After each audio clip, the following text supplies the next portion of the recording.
yo urangita no musi. Yo. Seri. Nokuri kwimana no musi ndatesa. Yo. Uranjohera. Ndakuryohera. Yo. Mbiriza turashye. Uranjohera bro. Kono mu gitanda.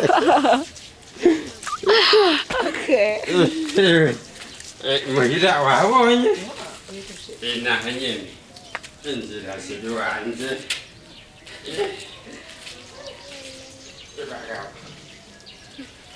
Ibintu mbega ibintu ha. Seri vayo tugende. Ubuzongiri. Ngo tugiri. Tugende none gumanga. Urije kunyona ngo ndava ngandagenda. Yego ndakese uruvuze ngo nakononye. Singenda. N'igitanda mejeje kuryamako. Simva ngaha bro. Rero nagaye ntuva ngaha. Simva aha. Kubera? Simva ngaha.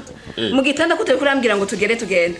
Ubu wahejeje kurambwira tugende. Singenda. Umviriza iswingi zaheze tugende. Okay, nizihera nundi mwanya zirasubira ko simva ngaha. Umviriza wa mukobwa we je sinakuzanye ngugome ngaha. Urumva?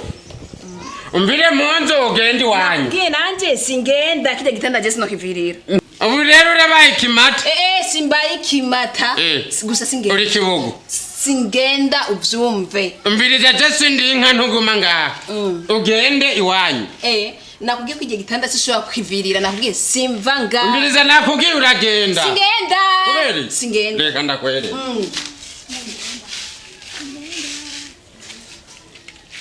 Aro.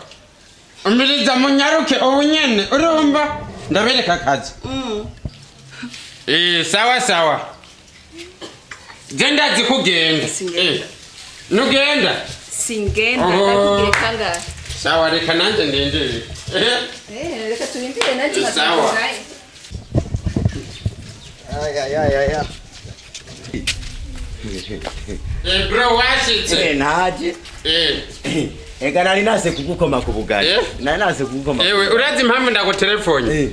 Reka nahejeje. Wahejeje? N'icumba cyawe nacuga itora ifungurutse. Ugarutuga iyo nimitwe je simva ngaha. Wase gusohoka uraduha?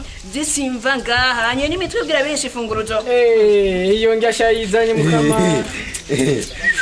None wewe ubugira usigaye kwaba. Nusigare je ndige. Usigaye ujaye. Uri kumwe njana. Wewe simva ngaha. Sasa Jeff Rega si wanje. Turagumana je simva ngaha, iyo nimitwe gusohokira ngende singenda. Sawa rero guma. Ariko Jeff sikibazo. Inzu yiwanje niyubake mu mafaranga yiwanje. Inzu yo kuzuratiza abahungu barongoremwe abakobwa. Nakubwiye simva. Sa wisemo kuguma ngaha. Simva aha. Wisemo kuguma ngaha. Simva aha. Ngo dukora kazi. Saje simva ngaha. None ko uri kumusuguma kure. Ewe. Uri kurahitamo kusunika mu nzu yiwanje. So, ukura kurasuguma mu nzu yiwanje. None waruzi kari wanje urarubonyesha.